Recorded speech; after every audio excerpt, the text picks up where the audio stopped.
So then, you're after a plug-in hybrid family SUV like the Ford Kuga, the Kia Sportage and the slightly cheaper Citroën C5 Aircross are out of your budget. Fear not, don't panic, because MG has the answer. Is it any good though? Keep watching to find out.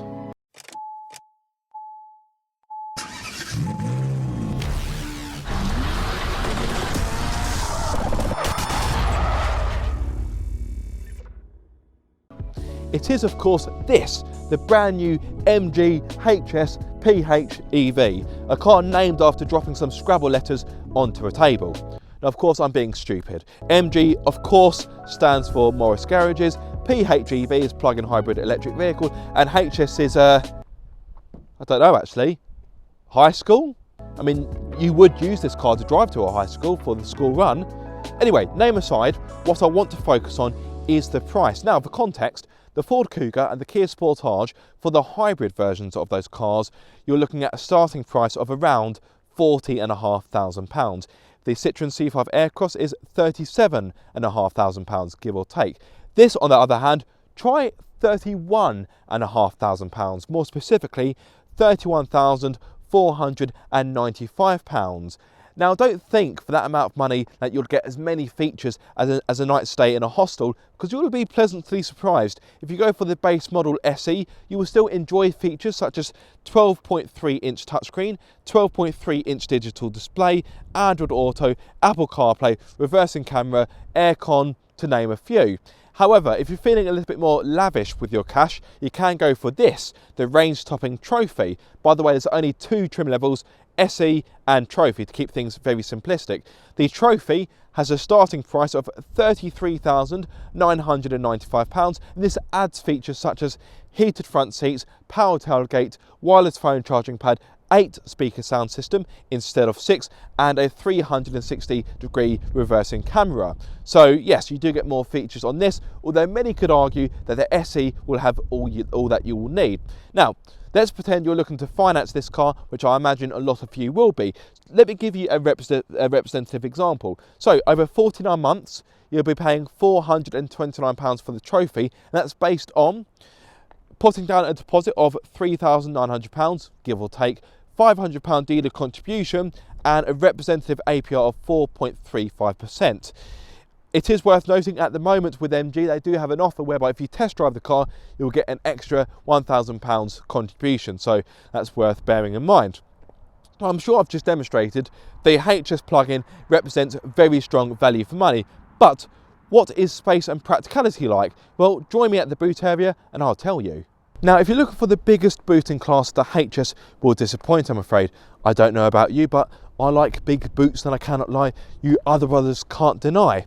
Now, if you open up the power tailgate like so, there we go. Sometimes I have to do a Michael Flatley routine, but quite nice and easy that time. You'll be greeted by 507 litres worth of space, which isn't the biggest in its class, but I'm sure you'll agree is still very much usable. The shape of the boot is a nice size. There isn't much of a lip going into it, so loading bigger, heavier items shouldn't be too much of a faff.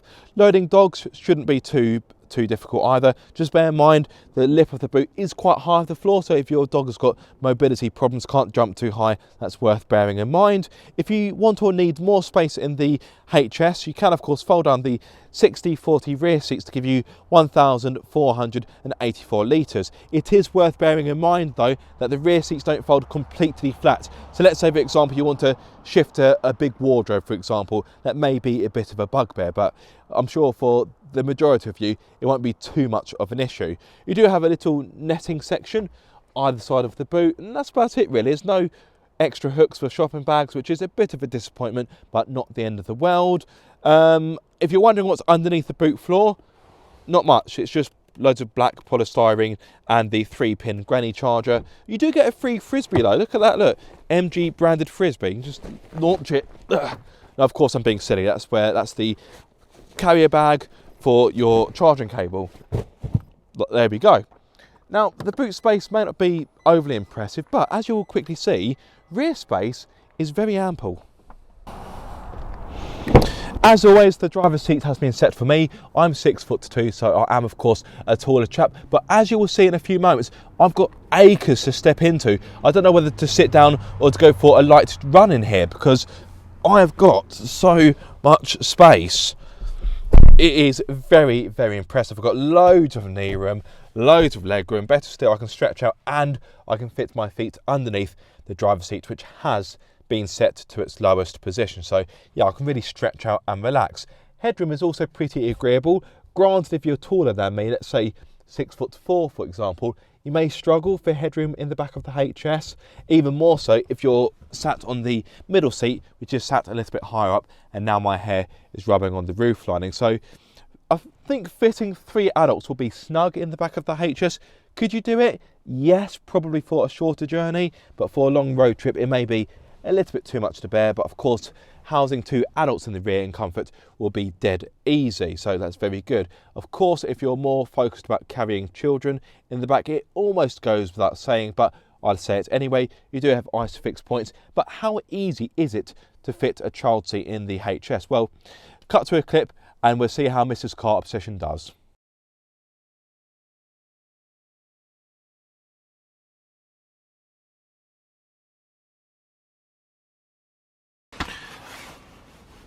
Scale of 1 to 10, how easy? Once it's in, it's not coming out. The seatbelt locks, I've noticed, a lot quicker than your car, because that's the only other car I've got comparison to. And the fact that you're having, this was really awkward to get in, because whenever you pushed down, it kept trying to slide back into its little holder like that. So I think I'd have had to put it in, go round the other side of the car to climb in to try and clip it. Yeah. So thumbs down from you. There we go. So hopefully that will give you a good idea of how easy or difficult it is to fit a child seat in the back of the MG HS PHEV. In regards to practical elements of the back, it's pretty good. You have map pockets, so if you're old school and you still like to use an A to Z, you can put one of those in there. Remember those? A to Z's almost like an antique nowadays, but I do still see them in cars, believe it or not. The door bins are of a good size. I can easily fit in a 500ml bottle in there. You've also got 2 cup holders in the centre armrest, and what I like about the cup holders, they've got rubber tags in them, so they help to keep the bottle in place and secure. Good thinking, MG, I like it. I may have mentioned it, but you do have 2 USB ports as well, and if you want to hang up an item of clothing, which you may or may not want to do, you have a hook there, and you also turn off the light, but I can't turn it off because that door's open, so I'm prodding away for no reason. Pop that away like so. Now, I mentioned the middle seat being sat a little bit higher up. There is a little bit of a hump to navigate in the middle as well. So if someone must sit in the middle, yeah, they may not be the most comfortable. So I would probably reserve the seat for a shorter journey. Overall though, getting comfortable in the back of the HS is very easy. In fact, I almost wish I had a driver now, so I can just sit here and relax. Never mind, let's move on to the front of the car. Just like the rear, getting comfortable in the front of the HS plug-in is very easy. For starters, getting a good, comfortable driving setup is an absolute doddle. The steering wheel adjusts for rake and reach like so, very simplistic, and the driver's seat is electronically adjustable with not 1, not 2, but 3 memory functions. So let's pretend your spouse has driven it, you go to drive it. Oh, that's a bit snug for my liking. No, knock it into my driving position. And there we go. So yeah, not 1, not 2, but 3 memory functions. So if you're sharing this car in the family with your spouse or other family members or family friend, for example, the level of versatility and ease of use, I'm sure, will be welcome. Let's move things on to more practical elements. So you have 2 cup holders in the middle, which have plastic prongs in them, not rubber like the rear, but you have plastic prongs to help keep your bottles or indeed your cups in place. The door bin is of a good size, and you can fit in a 1 litre bottle with ease, and there's space left over, which is impressive. There's a teeny tiny cubby hole just by your right knee, which is small, but it is big enough to fit the key into if you want to pop it there instead of having it in your pocket, I suppose. You do have a wireless phone charging pad, which, as I mentioned, is standard on the trophy version. A bit of space underneath the centre armrest, And we finish off, of course, with the glove box, which actually offers quite a good level of space. It's got virtually my whole lunch in there. So, yep, I'm pretty impressed by that, and impressed overall by the practicality this car offers. So, yeah, that does score highly, and that's going to be important, isn't it, for a family SUV. How does it drive, though? Well, let's hit the road and we shall find out.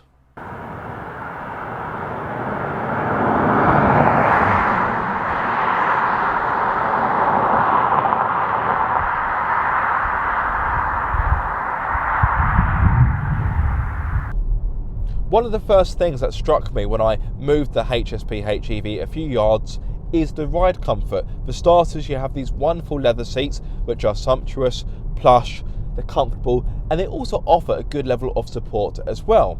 Then you have this chassis, which is definitely geared more towards comfort than dynamism, which is fine because this is a family SUV. You don't need or want it to ride or handle like a hot hatch, so that's not a complaint. If anything, that is a compliment. So don't get confused in the comment section, keyboard warriors. No, I like the fact this is more softly sprung, it's supple, and particularly at speed, it's almost gliding over the tarmac. It is pretty impressive. Don't get me wrong, when you do hit a more harsh bump or a pothole, particularly in and around town, the thuds are quite audible and it can jar the cabin a little bit. But yeah, that's a small complaint because ideally you want to be avoiding potholes anyway. So yeah, that's not really a complaint, more of an observation. With comfort comes refinement, and this is another area that the HS PHEV does pretty well. Not the best in its class, but pretty strong. So at 70 miles per hour with a sound meter, this recorded a decibel reading of between 66.5 and 67 decibels. So yeah, that is pretty good. There is some road noise coming in from the Bridgestone tyres, which are wrapped around the 19-inch alloys, but it's far from deafening. So you could easily drive this on a long journey, and I don't think you'd have any exhaustion linked to refinement because, yeah, it does a pretty good job here. As well as offering a good amount of comfort and refinement, there's also a strong amount of performance as well. So the 1.5 litre turbocharged petrol engine is of course mated with an electric motor. Together combined, they produce 371 horsepower along with 569 newton meters of torque. If you prefer that in pound-feet, I believe it's around somewhere between 415, 420 pound-feet. I think more specifically it's 417 if my memory is correct. Now, because of this performance, even though this is quite a large car which is tipping the scales at almost 1900 kilograms, this will hit 62 miles per hour in just 6.8 seconds, which is pretty respectable.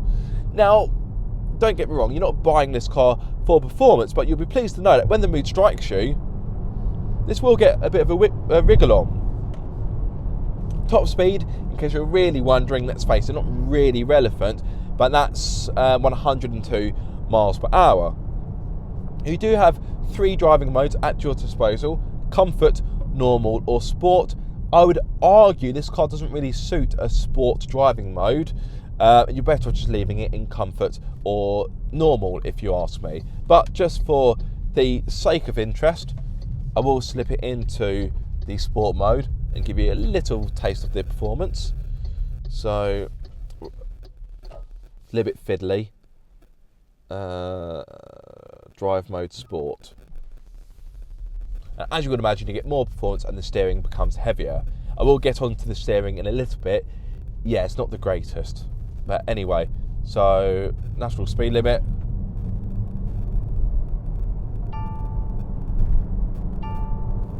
And that's 57 miles per hour, even though the traffic sign recognition thought this was still 30 miles per hour, which it isn't. I will get onto the safety systems in a little bit, but my feelings on the safety systems in this car are mixed, let's put it that way. So yeah, in regards to performance, this is surprisingly sprightly, although, as I've said, I don't think this car really suits a sports driving mode because it's not the most dynamic, not that it needs to be, it's a family SUV, but yeah, all the time I've had the car, I've pretty much just left it in normal because I think that suits this car's character much more. Having said that, this is competent in the corners. It does hold its own. Yes, this is a higher riding SUV, therefore you will get lean in the corners, that's inevitable, but credit where credit's due, this car does a competent job of tackling corners, in which I will demonstrate in just a moment. Got a corner coming up. Dab the brakes, which feel a little bit numb on the initial dab of the pedal. And yes, whilst there is a bit of lean, it's not actually as much as I was expecting in this car, and this car is capable of handling corners.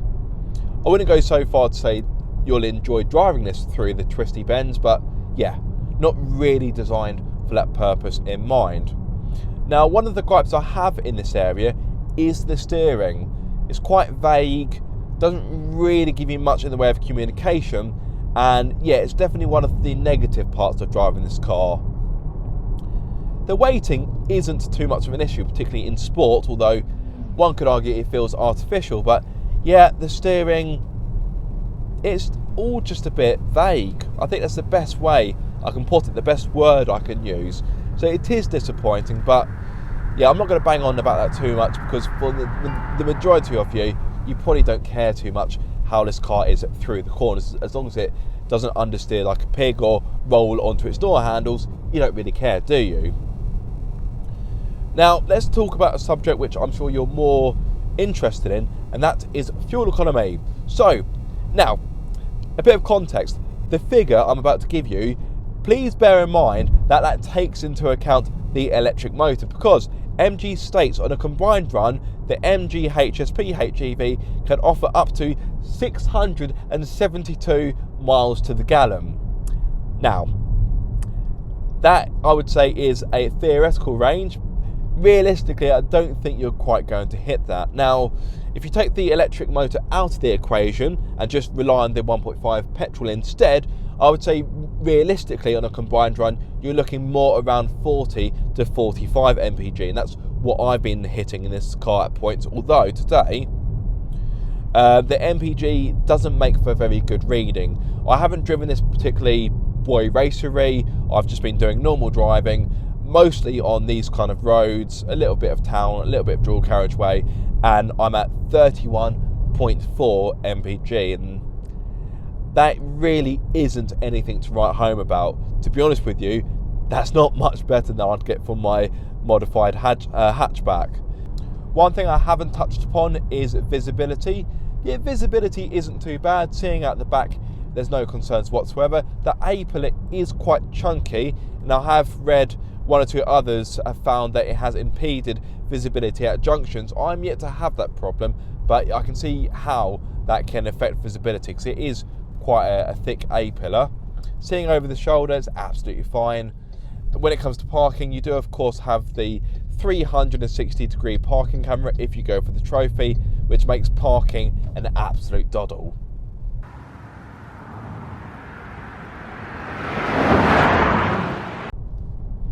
Now, one thing I haven't mentioned is the seamlessness in which this goes from EV to using the engine power. Unless you're driving in silence or focusing quite hard, you don't really notice the switch between EV and going into the engine. And even when it is using the engine, the refinement is still pretty strong. The engine works away in the background in quite a hushed manner. So that is pleasing. I have driven one or two hybrids where, although the transition between EV and the engine has been seamless, oh my word, do you know when the engine is involved in the group chat? Because yeah, it becomes quite pronounced. That's a traffic sign recognition telling me I'm speeding again, which I'm not.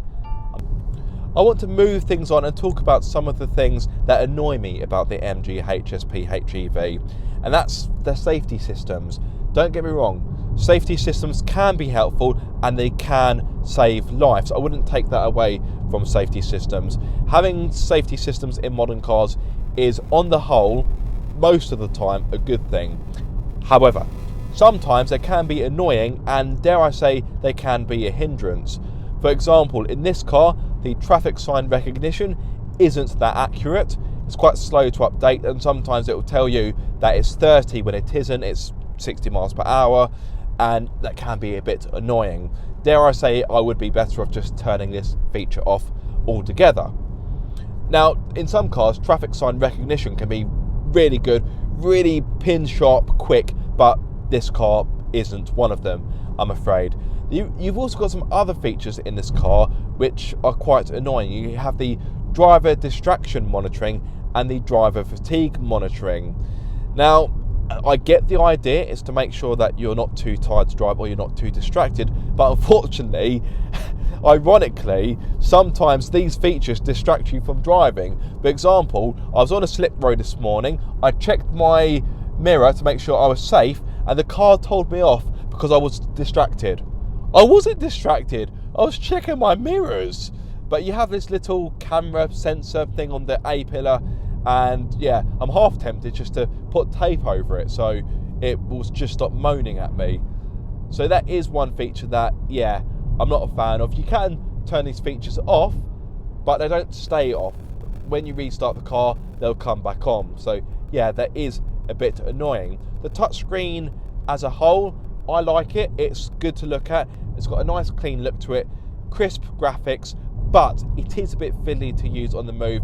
And as with most modern cars, every feature is buried within it, even the heated seats. So if I want to put my heated seat on, granted that isn't too difficult, but it's still a bit of a faff, and I would prefer to have a physical button for such a feature. But hey, c'est la vie. Of course, you can use voice recognition as well. As much as I do have a few niggles with this car, they're not enough to say I wouldn't recommend this car. Okay, if you want something that's a bit more pleasing to drive, a bit more involving, then you may want to look elsewhere. I would recommend the Ford Kuga PHEV personally. But this does a pretty commendable job of the way how it drives. It's competent, it's non-offensive, it's just not the most fun, but that's not what this car is about, is it? Let's keep focused on the brief of this car, and that is to offer plug-in hybrid SUV capabilities at a price that won't break the bank. And that, if that was the design brief, which I'm sure it was, then MG has succeeded in that area.